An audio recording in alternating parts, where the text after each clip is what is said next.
কালকে গিয়ে দলে যোগ দেন, যদি যোগ দিয়ে না থাকে আপনি এখানে আসেন, তাহলে ভালো করবেন। আপনি আওয়ামী লীগের নেত্রী হতে পারবেন, এমপি হতে পারবেন, মন্ত্রী হতে পারবেন।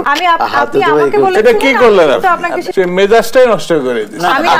আরে ভাই, সরকার থাকছে না, এখন থেকে আপনি এই জিনিসটা মাথায় নেন। এভাবে আপনি যত চেষ্টাই করেন এইভাবে রাখতে পারবেন না তো সরকার। না না, আমি কিন্তু ওনাকে হারাইনি, একটু হারাইনি। আপনিও কিন্তু এক ধরনের তাকে মহিলা বলছেন, তাকে ফাজিল বলছেন, এটাও কিন্তু আপনি একজন দায়িত্বশীল নেতা, একটা ছাত্র রাজনীতি থেকে উঠে আসা। আমার সঙ্গে বিতর্ক করার জন্য বিতর্ক না, আমি বলছি যে একটা সিনিয়র লোক করা। বিএনপি আসলে এই যে পুরো তত্ত্বাবধায়ক সরকারের যে সিস্টেম সেটাকে নষ্ট করেছে।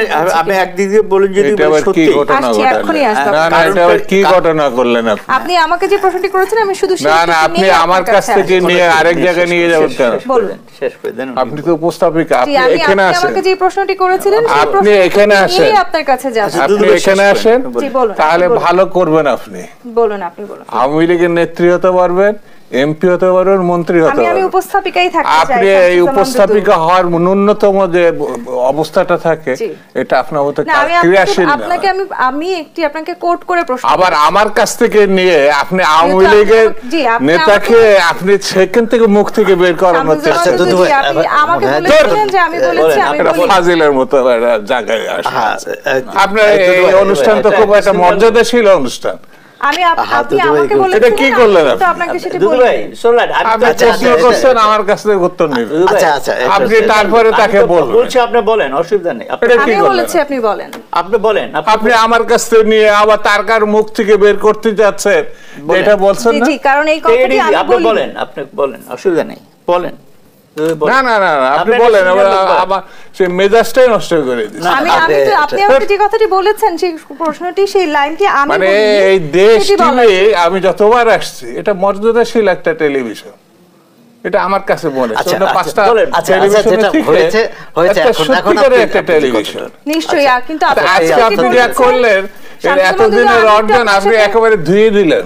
যে আমি আপনার সাথে একটু ক্লিয়ার হই, আপনি আমাকে যেটি বলেছিলেন এই লাইনটি আমি বলেছি, সেটি আমার কথা নয়। আমি এটাই আপনাকে বোঝাতে চেয়েছি, এটি কোনোভাবেই আমার কথা নয়। আমি আপনাকে প্রশ্ন করেছিলাম। আপনার ভালো লাগলো না তো আমার কথাটা, ওই জন্য কি করে আপনি এটা আপনি বলবেন কেন? আমি আপনাকে প্রশ্ন করতেই পারি। এই সময় আপনি আমার ঠেকা দিয়ে আপনি ওই কথা বলতে পারেন না। আরে ভাই, সরকার থাকছে না, এখন থেকে আপনি এই জিনিসটা মাথায় নেন। জি, এভাবে আপনি যত চেষ্টাই করেন এইভাবে রাখতে পারবেন না তো সরকার, যত চেষ্টাই করেন। সেই চেষ্টা নিশ্চয়ই জনগণ করবে, আমি নয়। কালকে গিয়ে দলে যোগ দেন, যদি যোগ দিয়ে না থাকে, আমার প্রশ্ন এই জায়গাটায় অ্যান্সার করে দিলাম যে আপনি যত চেষ্টাই করেন কোনো সম্ভাবনা নেই এই সরকারে।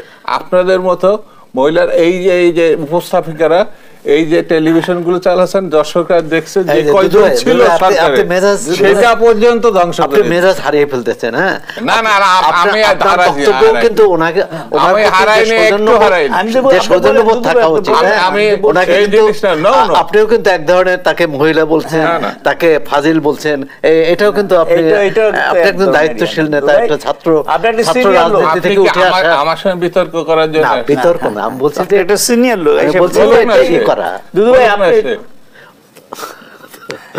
মানে ওনাকে তো একসময় আপনি আওয়ামী লীগ করতে, ছাত্রলীগ করতে, আমি কোনোদিন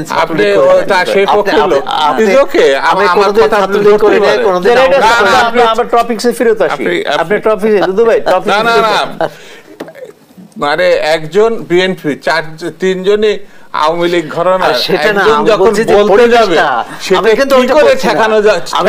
পরিবেশটা কিভাবে, মানে আমিও তো আপনি রিকোয়েস্ট করছি, আপনি বলেন। আমি তো বলছি ওনাকে বলেন, আপনি বলেন না। দুদু ভাই সিনিয়র লোক, আপনি বলেন।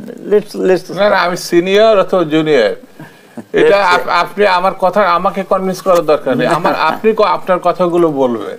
আমি তো বললামই, এক ঘরানার মানুষে আপনার একটা মতকে কি করে বন্ধ করা যায়, সেটা তো প্রক্রিয়াটা সে করে ফেলছে।